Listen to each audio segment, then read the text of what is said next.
യേശുവാകുന്ന നിത്യസത്യവചനത്തിനായി ഞങ്ങൾ അങ്ങയെ സ്തുതിക്കുന്നു. യേശുവേ, അങ്ങയുടെ പരിശുദ്ധാത്മാവിനെ നൽകി അങ്ങയുടെ മാഹാത്മ്യം കാണുവാൻ ഞങ്ങളുടെ ഉൾക്കണ്ണുകളെ തുറക്കണമേ. വചനമനുസരിച്ച് അങ്ങയുടെ സാക്ഷിയായി ജീവിച്ച് നിത്യജീവിതത്തിന് ഞങ്ങളെ അർഹരാക്കണമേ. ആമേൻ. യോഹന്നാൻ എഴുതിയ 1-ാം ലേഖനം 2-ാം അധ്യായം 1 മുതൽ തിരുവചനങ്ങൾ. നമ്മുടെ മധ്യസ്ഥൻ. എൻ്റെ കുഞ്ഞുമക്കളെ, നിങ്ങൾ പാപം ചെയ്യാതിരിക്കേണ്ടതിനാണ് ഞാനിവ നിങ്ങൾക്ക് എഴുതുന്നത്. എന്നാൽ ആരെങ്കിലും പാപം ചെയ്യാനിടയായാൽ തന്നെ പിതാവിൻ്റെ സന്നിധിയിൽ നമുക്കൊരു മധ്യസ്ഥനുണ്ട്, നീതിമാനായ യേശു ക്രിസ്തു. അവൻ നമ്മുടെ പാപങ്ങൾക്ക് പരിഹാരബലിയാണ്, നമ്മുടെ മാത്രമല്ല ലോകം മുഴുവൻ്റെയും പാപങ്ങൾക്ക്. നാം അവൻ്റെ കൽപ്പനകൾ പാലിച്ചാൽ അതിൽ നിന്ന് നാം അവനെ അറിയുന്നുവെന്ന് തീർച്ചയാക്കാം. ഞാൻ അവനെ അറിയുന്നുവെന്ന് പറയുകയും അവൻ്റെ കൽപ്പനകൾ പാലിക്കാതിരിക്കുകയും ചെയ്യുന്നവൻ കള്ളം പറയുന്നു, അവനിൽ സത്യമില്ല. എന്നാൽ അവൻ്റെ വചനം പാലിക്കുന്നവനിൽ സത്യമായും ദൈവസ്നേഹം പൂർണ്ണത പ്രാപിച്ചിരിക്കുന്നു. നാം അവനിൽ വസിക്കുന്നെന്ന് ഇതിൽ നിന്ന് നാം അറിയുന്നു. അവനിൽ വസിക്കുന്നെന്ന് പറയുന്നവൻ അവൻ നടന്ന അതേ വഴിയിലൂടെ നടക്കേണ്ടിയിരിക്കുന്നു. പുതിയ കൽപ്പന. പ്രിയപ്പെട്ടവരെ, ഒരു പുതിയ കൽപ്പനയല്ല ഞാൻ നിങ്ങൾക്ക് എഴുതുന്നത്, ആരംഭം മുതൽ നിങ്ങൾക്ക് നൽകപ്പെട്ട പഴയ കൽപ്പന തന്നെ. ആ പഴയ കൽപ്പനയാകട്ടെ നിങ്ങൾ ശ്രവിച്ച വചനം തന്നെയാണ്. എങ്കിലും ഞാൻ നിങ്ങൾക്ക് എഴുതുന്നത് ഒരു പുതിയ കൽപ്പനയെക്കുറിച്ചാണ്. അത് അവനിലും നിങ്ങളിലും സത്യമാണ്. എന്തുകൊണ്ടെന്നാൽ അന്ധകാരം അസ്തമിച്ചു കൊണ്ടിരിക്കുന്നു, യഥാർത്ഥ പ്രകാശം ഉദിച്ചു കഴിഞ്ഞിരിക്കുന്നു. താൻ പ്രകാശത്തിലാണെന്ന് പറയുകയും അതേസമയം തന്റെ സഹോദരനെ ദോഷിക്കുകയും ചെയ്യുന്നവൻ ഇപ്പോഴും അന്ധകാരത്തിലാണ്. സഹോദരനെ സ്നേഹിക്കുന്നവൻ പ്രകാശത്തിൽ വസിക്കുന്നു, അവന് ഇടർച്ച ഉണ്ടാകുന്നില്ല.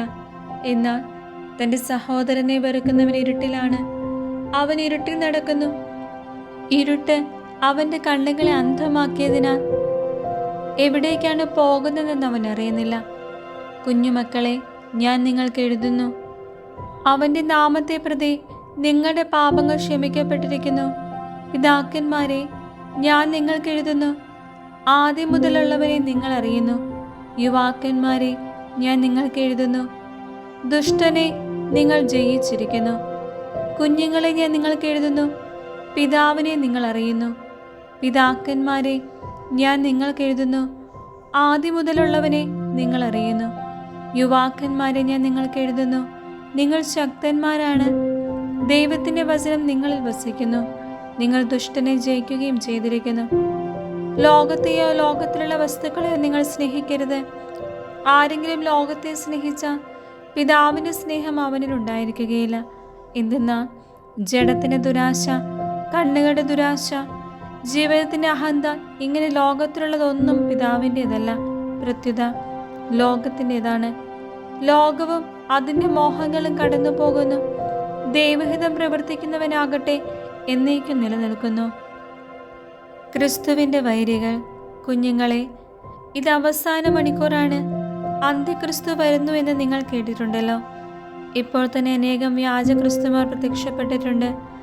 ഇത് അവസാന മണിക്കൂറാണെന്ന് അതിൽ നിന്നും നമുക്കറിയാം. അവർ നമ്മുടെ കൂട്ടത്തിൽ നിന്നാണ് പുറത്തു പോയത്.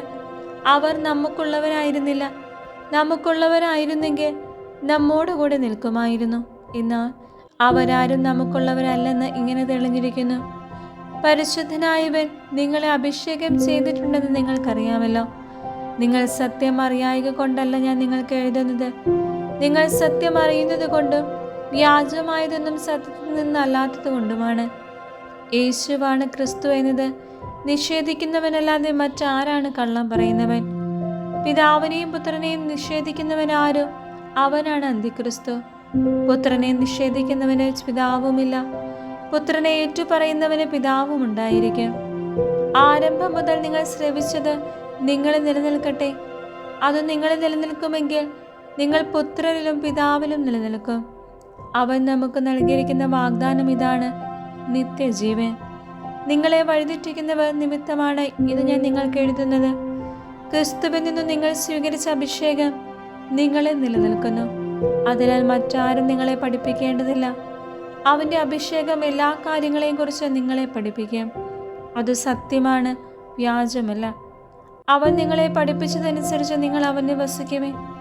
കുഞ്ഞുമക്കളെ, അവൻ പ്രത്യക്ഷനാകുമ്പോൾ നമുക്ക് ആത്മധൈര്യമുണ്ടായിരിക്കാനും അവൻ്റെ മുമ്പിൽ ലജ്ജിക്കാതിരിക്കാനും വേണ്ടി അവനെ വസിക്കുവേ. അവൻ നീതിമാനാണെന്ന് നിങ്ങൾക്കറിയാമെങ്കിൽ നീതി പ്രവർത്തിക്കുന്ന ഏവനും അവനിൽ നിന്ന് ജനിച്ചവനാണെന്ന് നിങ്ങൾക്ക് തീർച്ചയാക്കാം.